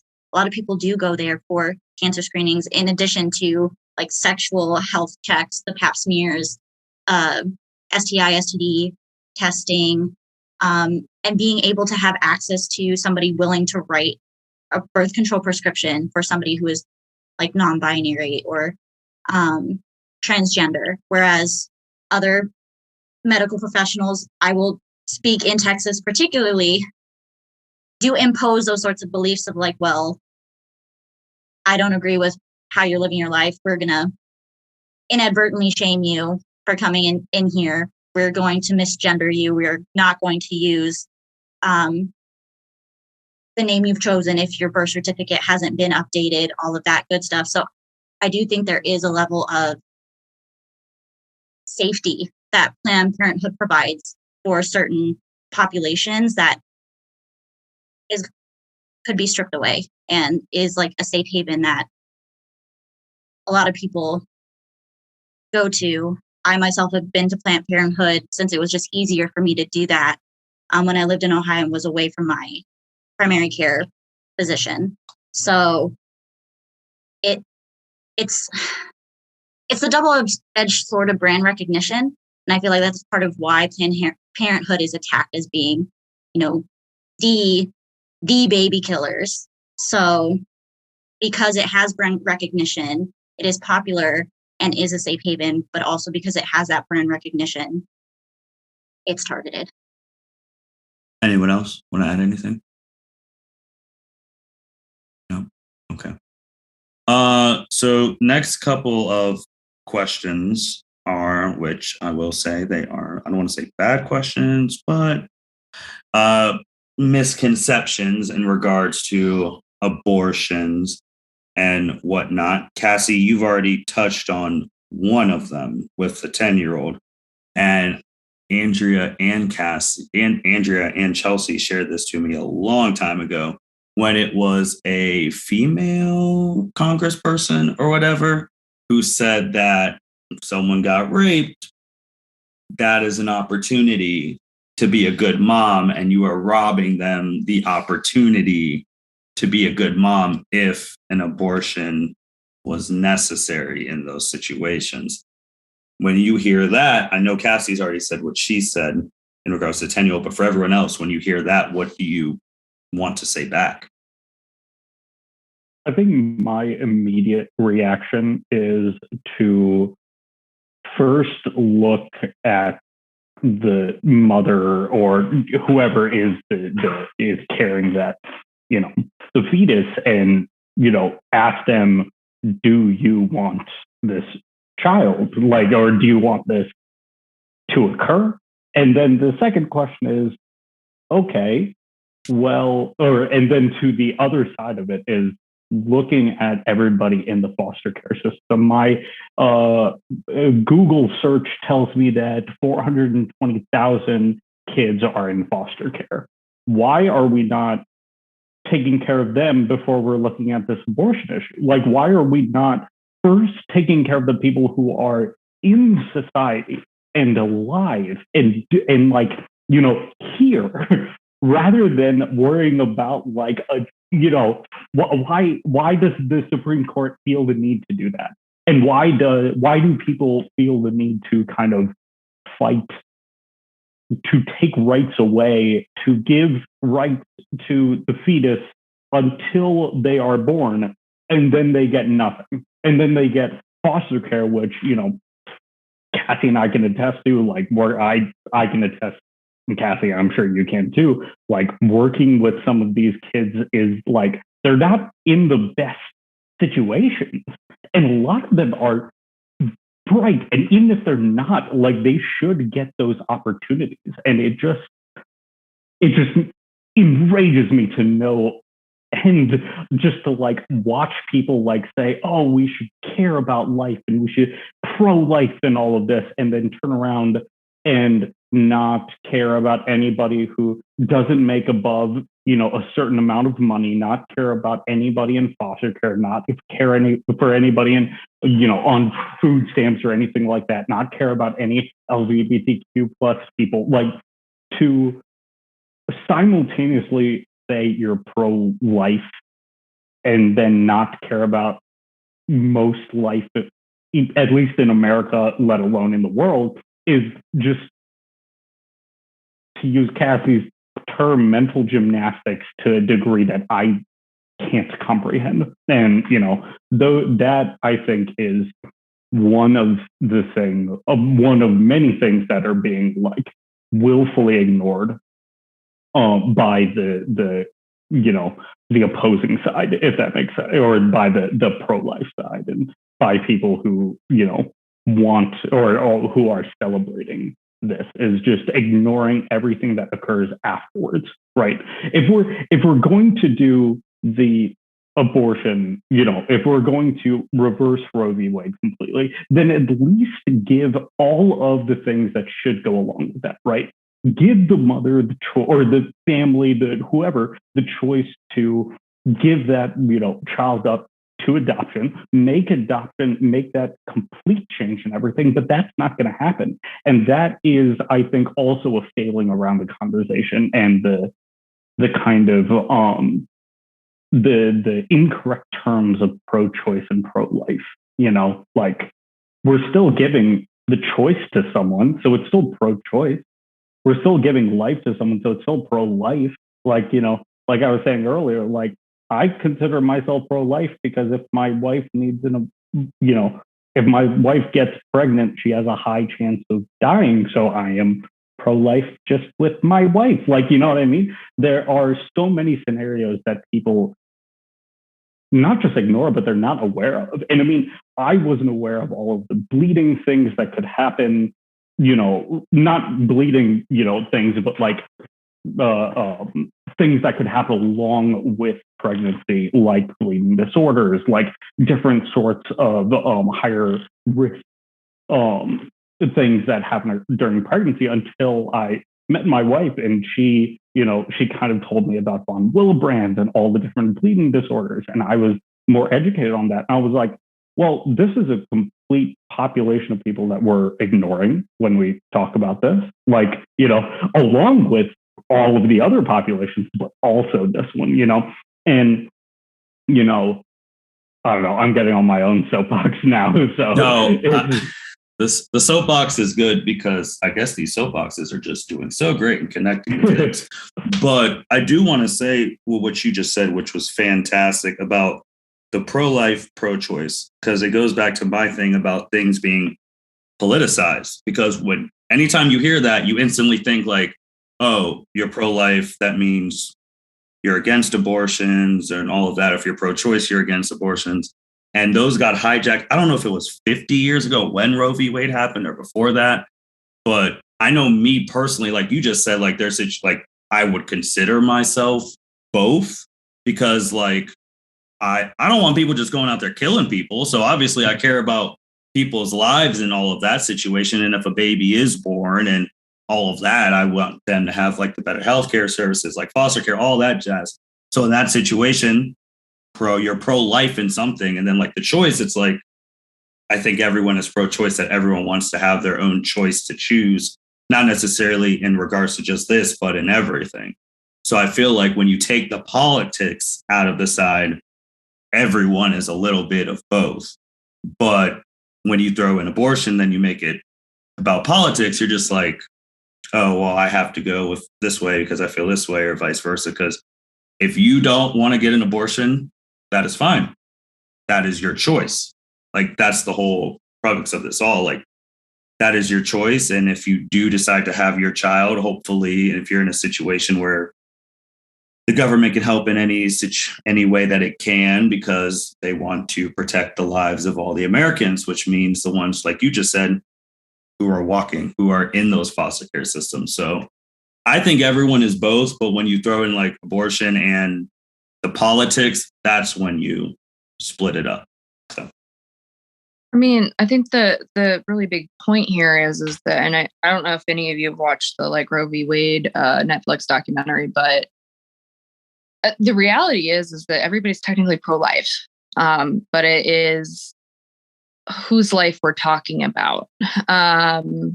So there's actually some people have started calling it like pro-choice and anti-choice, which obviously, like, no matter how you spin this, there's going to be some sort of like negative connotation. The reality is that this isn't like, I think that we talk about it along party lines a lot because that's what we're used to.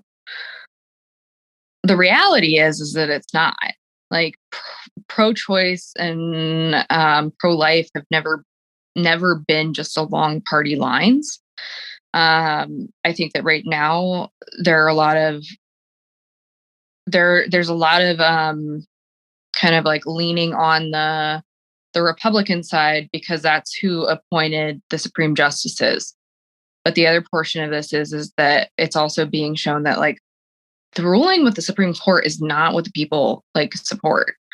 And I think that's another issue. And I mean, like, we could go all day long about how like we're reaching this crux in history, which unfortunately for a lot of us, we've lived through a ton of history that we would probably prefer to live through. Is that on average, democratic governments only last like 250 years. And we're at about, I think, like 240 to like 246, 248 at this point. And this is going to sound so like silly and lighthearted, but it's like we're in like season like 7 of Lost and they're just throwing shit in to see what happens. But the problem is that these are real people's lives. Like these are real things. And I mean, to Keshav's point, like I'm going to carry a torch until the day I die for kids. Because the reality is kids are their tomorrow and they deserve to have a good tomorrow. But the other thing is like, we want people to have kids, but then we don't want to give maternity leave that's paid. We don't want to give paternal or paternity leave that's paid. We don't want to house and feed these people. We just want them to have a baby. But what do you do with that baby afterwards? Like most kids, I mean, not to be fair, I'm not going to like say most kids in the foster care system, but a lot of kids in the foster care system come out with trauma, a lot of it. And it is due to the fact that there's a shortage in people who are going to do foster homes. There is a shortage in the amount of resources that get sent to those foster homes. There's a shortage of people who can mentally sustain long enough to stay in like DCS, Department of Children's Services, any sort of like supposed to be protecting these, and they're doing their best. But the reality is we have a broken system. The system is broken. And I don't know if Roe versus Wade being overturned does not highlight that for you. I don't know what's going to. And I think that's the biggest piece here is like, well, we say that we have these solutions. Well, if you're pro-life, why don't you go be a foster parent? If you're pro-life, why don't you go adopt the babies and the kids that are already out there? I mean, there are a lot of like, yeah, babies, everybody's going to adopt a baby. But the reality is there's a lot of people who go ahead and have kids and then they find out that they can't do it or something happens where they don't get to keep their kid. And that kid doesn't get the same opportunities as everybody else. Give the 5-year-old, the 15-year-old, the 6-year-old a shot. You don't need other people to have babies that they're not prepared to take care of to be pro-life. And again, I mean, like, that's the thing. Like nobody's out here being like, hey, like, you know what? I want to like encourage abortions. People just know their limits. And people know the limits of the government. Like the pro-life piece, like, and I was very open about my support for Pete Buttigieg last round. I'm fine with Biden, but again, I think there's been a little bit of an issue in terms of like being able to do as much, which we ultimately get kind of stonewalled anyway. But like the only person I've seen that is not a woman that explains like abortions, like we talk about these late term abortions and it's bullshit. Like you're having a late term abortion, you were prepared to have that baby. You wanted that kid. And it is heartbreaking to walk into a doctor's appointment and be told that your kid can't live or that you're going to die if your kid is born. And that is a choice that I hope to God I never have to make. But the reality is the late term abortions, anything that is a miscarriage, which 1 in 4 women have, anything that is a late term abortion is because that child couldn't sustain life or it was going to kill the mother. Like it's not a flippant like conversation that we have. Nobody's ripping babies out of people's uteruses. Nobody's doing that. Like, that's not what's happening. And it's really important to take that perspective, because there are a lot of people that go through a lot of counseling and a lot of mental health help afterwards, because they had a crib, they had a name, they had toys, they'd had baby showers. There was supposed to be a baby.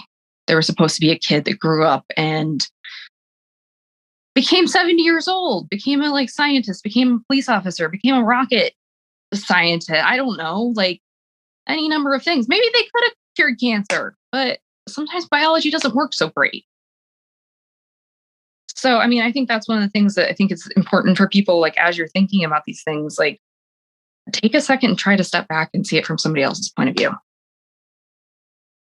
To jump in on that too, with pro-life and wanting babies and wanting to have that opportunity, it's also for the people who are struggling to get pregnant with IVF and going through fertility treatments and all of those other heartbreaking and heart-wrenching and physically exhausting medical procedures. Like, there are people who are actively trying to become pregnant that Roe v. Wade is going to affect with IVF. And that should concern people fundamentally.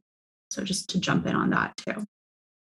I also want to say too, with not just from the political thing too, but also from the big business side, that Kassie, you brought up like healthcare and all that jazz. I do find it funny how a lot of the big companies who get complained about their workers' healthcare and all that stuff were the first people to say, hey, we will pay for you to get, if you need to fly somewhere to get an abortion. So now that is also in the benefits package that companies are going to use to recruit people, like, which is crazy to say out loud. It's like, oh, if you need an abortion, whatever, you can go work for Google, because they'll go fly you to wherever you want, but still won't give you good health insurance. So it's all become more of a tool now than a human rights issue, which I think is the true main issue that we're talking about on this podcast. And I do want to say, since we are close to the 2-hour mark, I do want to go into everyone's closing thoughts that they want to say. And it doesn't matter which order it is. It's just Kassie gets the last word. You want to go first? I could go first, Go I guess. At the end of the day, this is a much deeper issue that is affecting our country. It's not just about choice versus life. It's healthcare, but then it's also our whole social structure. When people think Democrat versus Republican, you look at, well, this is more of a fiscal issue or this is more of a social issue, but it's so much deeper than that. And I think people need to take the time to educate themselves and not just step back and say, oh, well, this is what we voted for. This is what we did. Like, you have to educate yourself and be aware of your privilege and be aware that this is not just affecting one part of our population.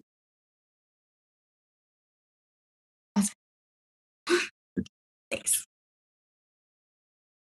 Andrea? I unfortunately have gone blank.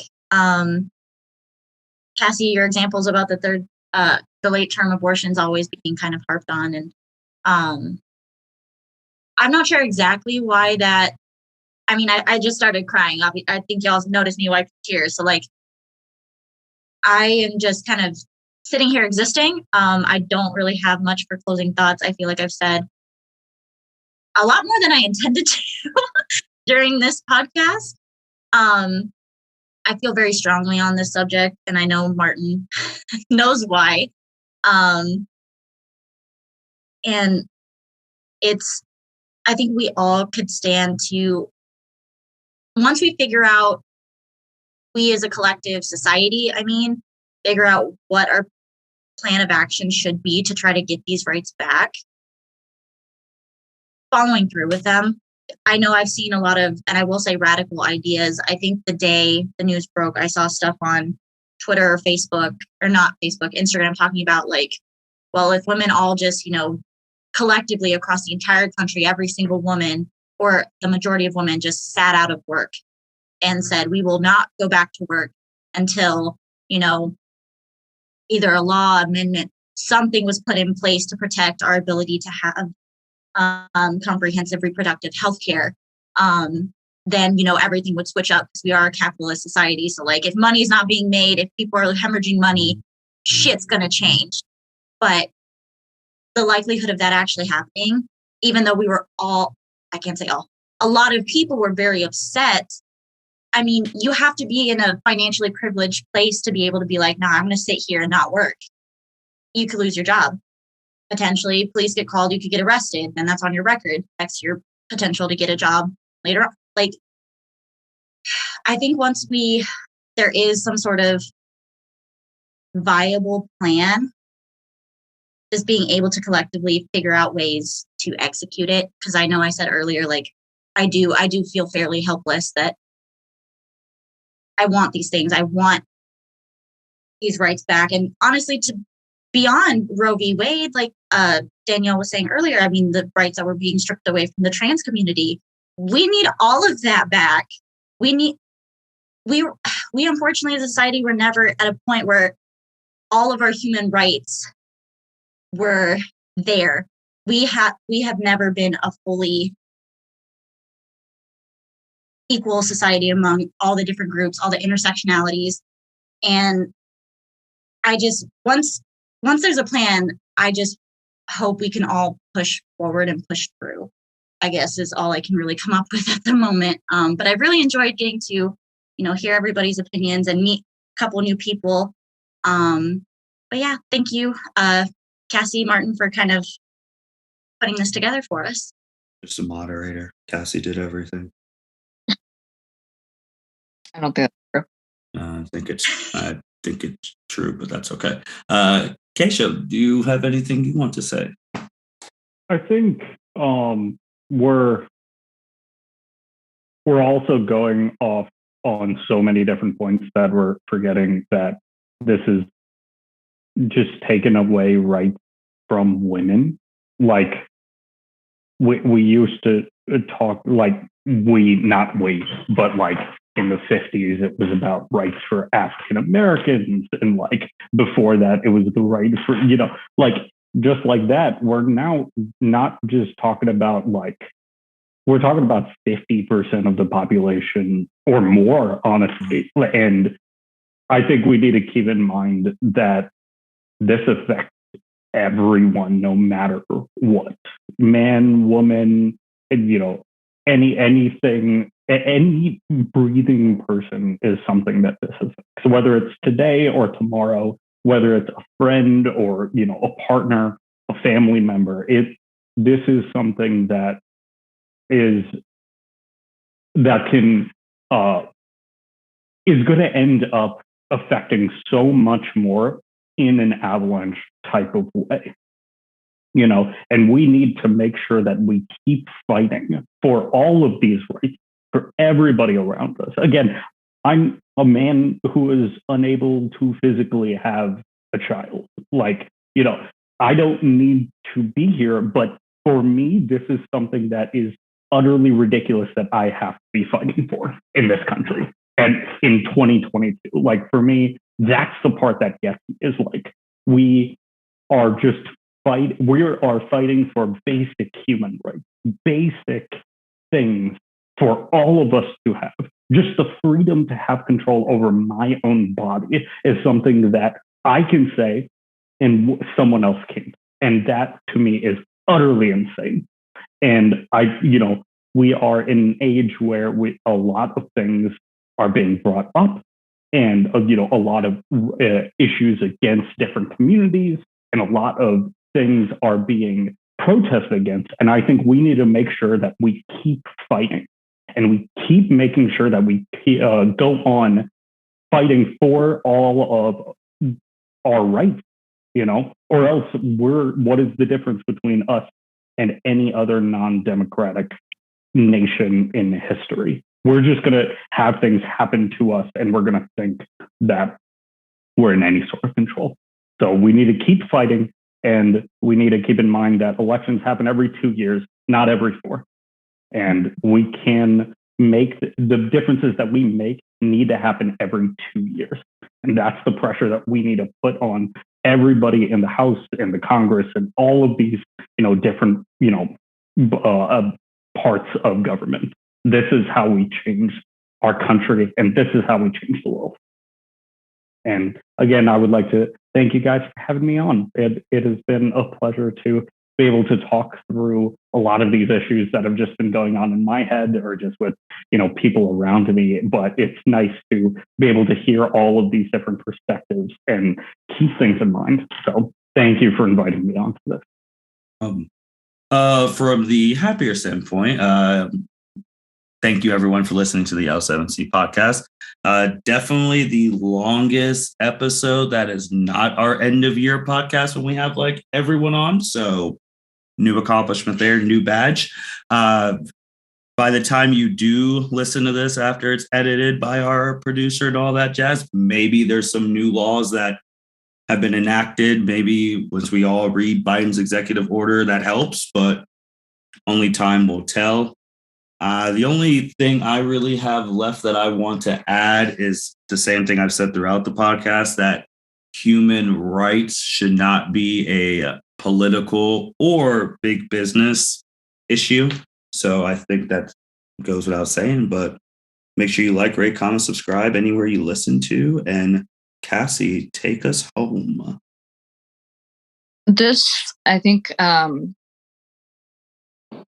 really appreciative for having the people around me and the opportunity to actually like put thoughts and be able to process through this, because I think there's been a lot in the last couple of weeks since Roe versus Wade was overturned that like I've had a really hard time processing it, and I imagine that there are many, many more people who also have that struggle, and I just really want to take a step back, because I think it's really important to like recognize that I've been privileged enough to not necessarily be directly impacted until Roe versus Wade. And I think it's really important that all of us white women take a nice hard look at that, because I think that, yes, we're a slight minority because we're women versus men, but I think it's really important to also recognize that like this is a turning point where we start to recognize that like you actually know how it feels to be oppressed. And I encourage everybody who thinks about Roe versus Wade as we move forward to really think about how many things this actually impacts. The reality is that there are people who wanted children that are no longer going to try for children. And that is because they're terrified that if they get pregnant and something goes wrong with the pregnancy, that the mother will die. There are people who live in red states that cannot afford to cross state lines. That is in itself a privilege, especially for people who can barely make ends meet with 2 to 3 jobs, trying to just feed the kids that they have. The people that you're fighting for, women-wise, and trans women or trans men, anybody with a uterus, it impacts them. It impacts white men. It impacts Indian men. It impacts Black men. It impacts everybody. And I will tell you right now that people are listening. And if you're not vocal, silence is loud. I have so many thoughts. And I think one of the biggest thoughts is that our government is not doing what it's supposed to do right now. Our government is not protecting us. And I mean, I agree with Martin, like human rights should just be rights. Like they're not things we need to talk about. As you go through your life, I want you to take a second and recognize that when I say you're privileged, it does not mean that you did not struggle. It means that you did not struggle because of a specific thing. For instance, I do not struggle because of the color of my skin. Keshav does not struggle because he's a man. But I'm a woman and Keshav's Indian. And there are different things that come along with that. Like I said, I think that at some point we need to get back to the point where the government actually represents the common person. They don't right now. I mean, Kavanaugh is currently upset because he got harassed while he was eating a fancy dinner. Oh, can I throw something in before you keep going? So these people who are giving the 6-3 vote and calling them the 6, can we not call them the 6? Because me personally, the only people who I call the 6 are the 6 original Avengers and the 6 original Power Rangers. So we need to figure out a different nickname for those people. Just saying. But carry on. Satan spawn, it's fine. No, I get that. But yeah, I mean, the reality is that there were 6 unelected people who made a vast change in our constitutional rights that based it upon the fact that technically Roe versus Wade wasn't old enough to be considered a staple part of the Constitution, which if we're going to go by that, theoretically we should go back about 250 years when you didn't have access to electric, running water. Well, maybe you have running water. I don't know. I'm not a historian. But the reality is that is a bullshit reason.